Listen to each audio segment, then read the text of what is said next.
নমস্কার বন্ধুরা, রাখি হোমমেডে আপনাদের স্বাগতম।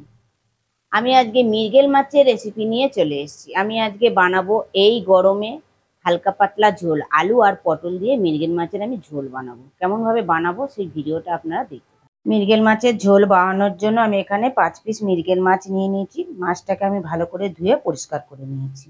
লম্বা লম্বা করে আলু আর পটল কেটে নিয়েছি। একটা বড় সাইজের টমেটো কেটে নিয়েছি। পরিমাণ মতো ধনেপাতা কেটে নিয়েছি।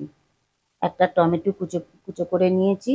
দুটো কাঁচা লঙ্কা নিয়েছি। জিরে, আদা, রসুন, পেঁয়াজ আর কাঁচা লঙ্কার একটা পেস্ট বানিয়ে নিয়েছি। প্রথমে আমি মাছের মধ্যে নুন আর হলুদ মাখিয়ে নেব। 1/2 চামচ হলুদ দিলাম আর 1 চামচ নুন দিলাম। নুন আর হলুদ মাখিয়ে আমি মাছটাকে 2 মিনিট রেখে দেব। প্রথমে আমি মাছটাকে ভেজে নেব। গ্যাসটা জ্বালিয়ে দিয়ে কড়াটা বসিয়ে দিয়েছি। কড়াইতে পরিমাণ মতো তেল দিলাম। তেলটা গরম হয়ে গেছে, আমি মাছগুলো এক এক করে দিয়ে দেবো। সব কটা মাছ একসঙ্গে দিয়ে দিলাম। মাছটা 1 পিঠ হয়ে গেছে, আর 1 পিঠ উল্টে দিলাম।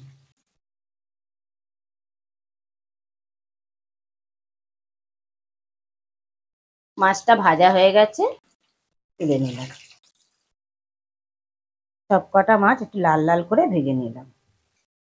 এই একই তেলের মধ্যে পটলটাও ভেজে নেব।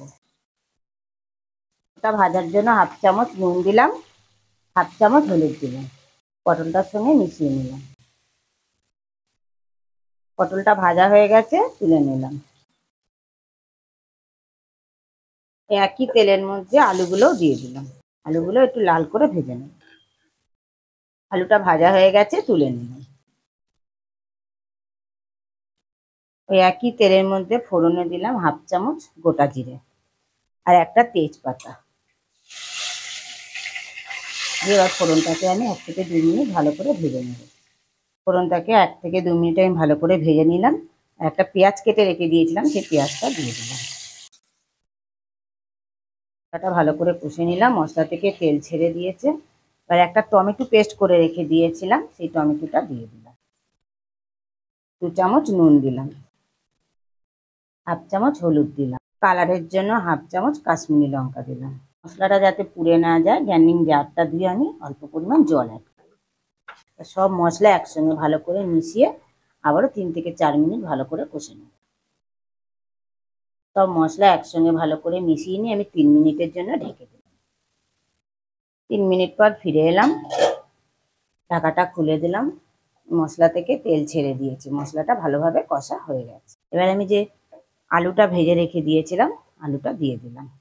পটলটা ভেজে রেখে দিয়েছিলাম, পটলটাও দিয়ে দিলাম। আলু আর পটলটা মশলাটার সঙ্গে ভালো করে মিশিয়ে নিলাম। আলু আর পটলটা মশলাটার সঙ্গে ভালো করে মিশিয়ে নিয়ে আমি পরিমাণ মতো জল অ্যাড করলাম।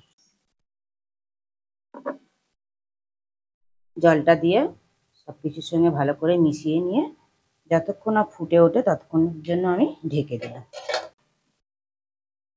গ্রেভিটা ফুটে উঠেছে, ঢাকাটা খুলে দিলাম। আলুটা চেক করে নিলাম, আলুটা সেদ্ধ হয়ে গেছে। এবার যে মাছটা আমি ভেজে রেখে দিয়েছিলাম, মাছটা দিয়ে দিলাম। মাছটা দিয়ে গ্রেভিটার সঙ্গে ভালো করে মিশিয়ে নিলাম। মিশিয়ে নিয়ে আরও 2 মিনিটের জন্য ঢেকে দিলাম, যাতে মাছের ফ্লেভারটা গ্রেভিটার মধ্যে আসে। 2 মিনিট পর ঢাকাটা খুলে দিলাম। উপর দিয়ে 2টো কাঁচা লঙ্কা দিয়ে দিলাম। এটা ঝালের জন্য নয়, এটা ফ্লেভারের জন্য আমি 2টো কাঁচা লঙ্কা অ্যাড করলাম। উপর দিয়ে একটু ধনেপাতা দিয়ে দিলাম। কাঁচা লঙ্কা ধনেপাতাটা আমি গ্রেভিটার সঙ্গে ভালো করে মিশিয়ে নিলাম। গ্যাসটা অফ করে নিলাম। মৃগেল মাছের ঝোলটা আমার অলমোস্ট কমপ্লিট। আরও 2 থেকে 3 মিনিট আমি স্ট্যান্ডিং টাইমে রেখে দিলাম। 2 মিনিট স্ট্যান্ডিং টাইমে রাখার পর ফিরে এলাম। মৃগেল মাছের ঝোলটা আমার পরিবেশনের জন্য অলমোস্ট কমপ্লিট। দেখুন বন্ধুরা, দেখতে কতটা লোভনীয় হয়েছে। গরম ভাতের সঙ্গে খেতে অসাধারণ লাগবে। আপনারা ঘরে অবশ্যই ট্রাই করবেন। ট্রাই করে আমাকে কমেন্টে জানাবেন কেমন খেলেন। ভিডিওটা ভালো লেগে থাকলে কমেন্টে অবশ্যই জানাবেন, লাইক আর শেয়ার করে দেবেন। আর আমার চ্যানেলের কেউ যদি নতুন বন্ধু হয়ে থাকেন, চ্যানেলটিকে সাবস্ক্রাইব করে দেওয়ার অনুরোধ রইল। পাশে বেল আইকনটা প্রেস করে দেবেন নতুন নতুন ভিডিও দেখার জন্য।